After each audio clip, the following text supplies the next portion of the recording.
specifically. It smells different if you put on cologne or perfume. Right when you put it on, 3 hours later, 6 hours later, that high quality scents are actually manufactured to evolve that way. They have high notes, they have base notes, they have finishes to them. And I think cocktails should be the exact same way.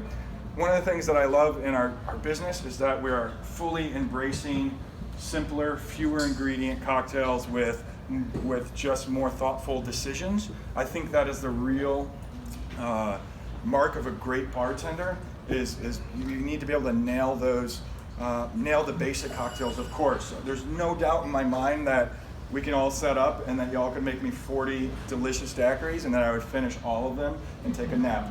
But the difference is we've all probably had hundreds of daiquiris. Let's just use that for an example. Like we're not in the business of good.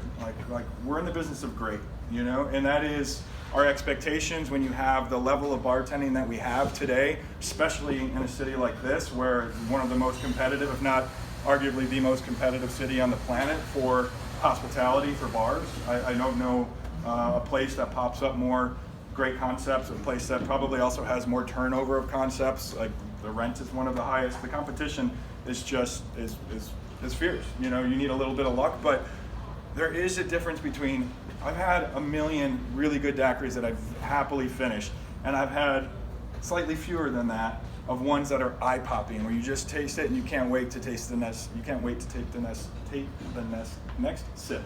Thank you. I need to take a sip of this so I can actually speak this morning.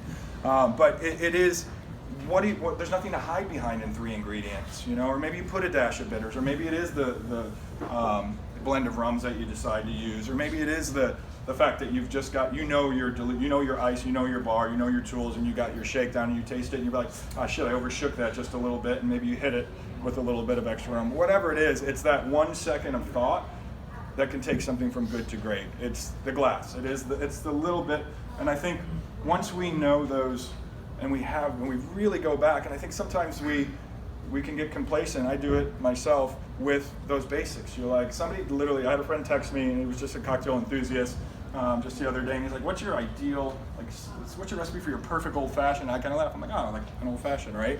You know, and I sent it over right away in my proportions. I'm like, man, I'm like, I need him here with me though. We got to just make one together, just to kind of see, because like there's that attention and that love that you give. You can give somebody a recipe, but it is that just that 2 extra seconds that can make it that much better. So, sorry.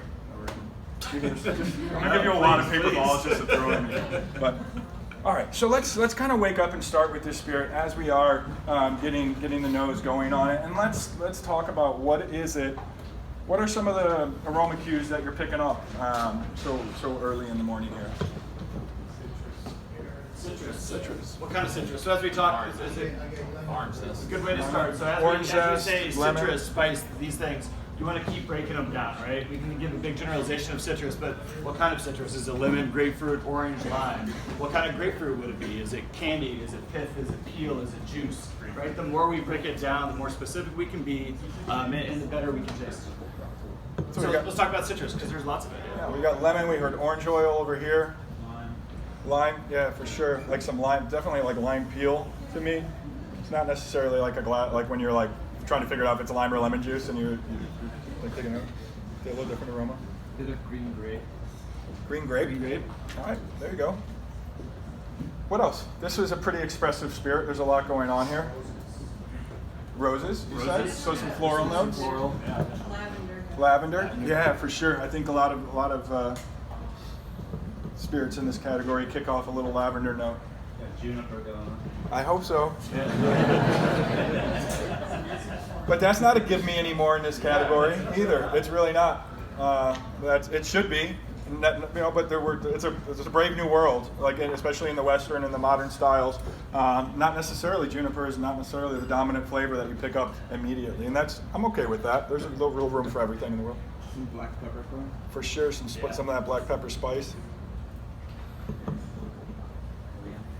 Coriander, yeah, that comes through a lot. Like oftentimes for me, like the juniper often comes through as rosemary. And I think there is like a very close relation, at least in my brain, for those aromas. And it makes even a little more sense. I think I've got a rosemary bush in my bedroom right now because I had to pull it in from the winter.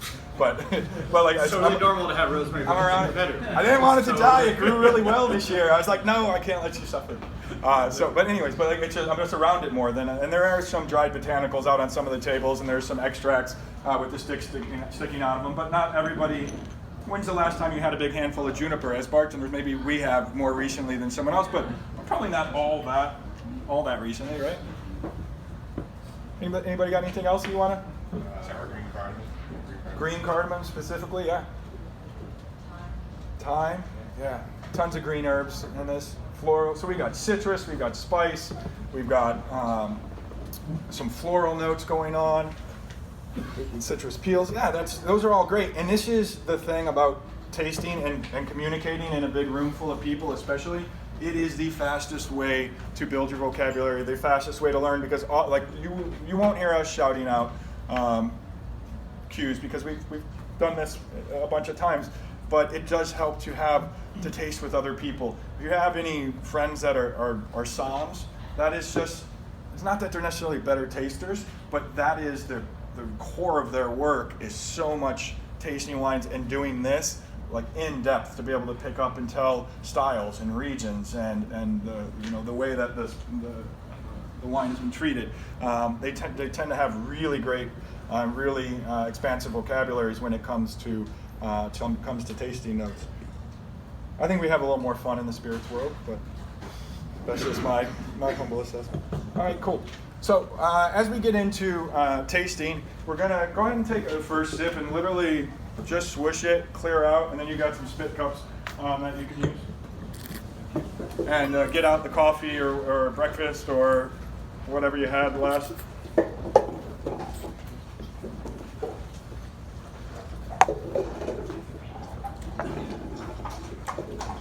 And this idea of always tasting twice is not just necessarily, I feel like it kind of primes the palate in a way, and it gets us ready because as you're even going for the second taste, it makes your brain pause for a second.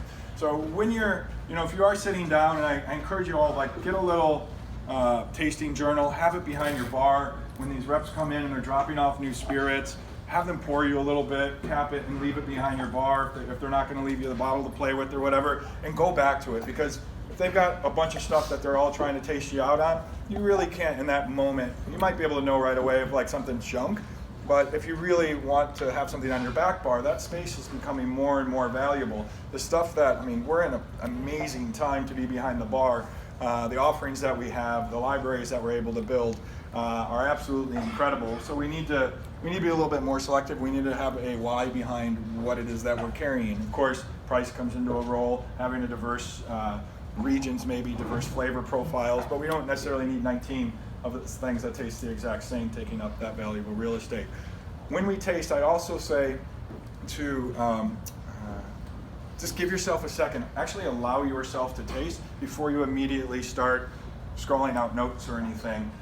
Give yourself just 5 seconds even with it, because it helps you start to get to the finish. It helps you get past that initial flavor, which a good spirit or like a good cocktail or a good bite of food or anything should have.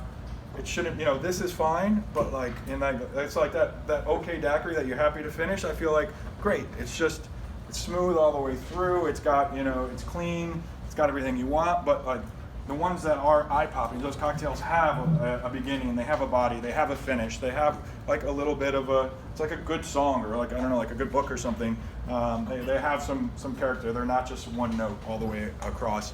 And the second that we start to write things down, we also switch up into another part of our brain that is either communicating by speech or writing, which then actually makes us stop tasting as much as we would if we just gave ourselves a second to process what it is that's going on in our mouth. So let's go ahead and take our second sips. You can spit a little if you do want to let a little bit go down the back of your throat. It also helps. You have taste buds all the way down through the back of your tongue that will pick things up. What do we taste? So much grapefruit. Yeah. So much grapefruit. Cedar. Yep.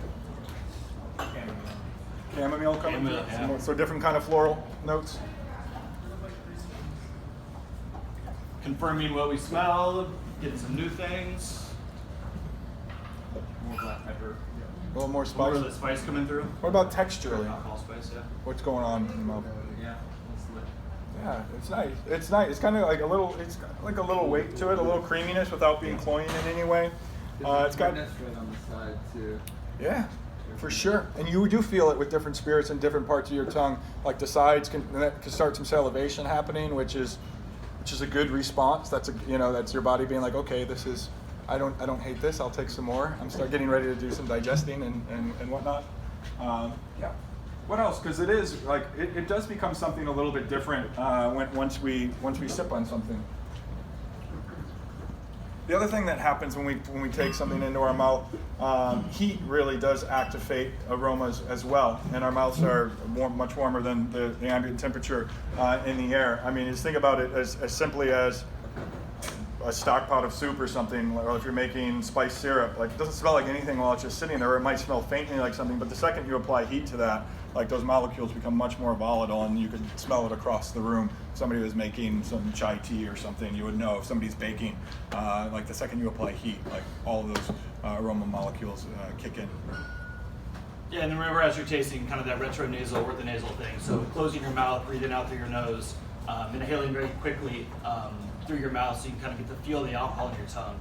All these things, and be taking notes and pick up all these little things. That's how you differentiate one spirit from another. Because you get into a situation maybe where you've got this great drink, you know it's a gin drink, but what gin goes best in this drink, right? So you're going to go there and you're going to taste 6 gins, and you're going to find out what the best one is. And a lot of times it's very small little differences between these. I'm assuming everyone's got really great gins in their bar, right? You're not putting a subpar product behind your bar, but how do we differentiate it? It's all these little tiny things. Why is one gin better for a martini than a Collins, right? It's all these little tiny things, whether it's the texture in your mouth, whether it's the finish, how is it 2 minutes from now? How is it on the initial sip? So it's all those little tiny details that can, again, like what Charles said, take that really great cocktail and just elevate it to that really great cocktail. So we probably had 25 different tasting notes that we kicked out as a group for this spirit. Where does, like, practically speaking, where might that be a launch pad for? Where does this belong in a cocktail for you? And this is not a right or a wrong answer. This is what we do is really completely up to us. It's not math, which is great for me personally. But so like with some of those tasting notes, where would that guide you? And I'm sure you guys use this gin and I've had it before. It's probably not your first taste of this, but like where's your head go to? Like where's this going to land in a drink for our guests? Gimlet, a Vesper, white Negroni. Well, that would be delicious. Oyster with 350s and yellow chartreuse. Yeah, so like each person who just pulled something out decided to highlight. So somebody might want it with the gimlet. We're gonna all right, this has a ton of citrus characteristics. We're gonna pull that forward, and some of the floral elements might get a little bit more pushed back. You're pulling out, like you're talking about green chartreuse and what else? Or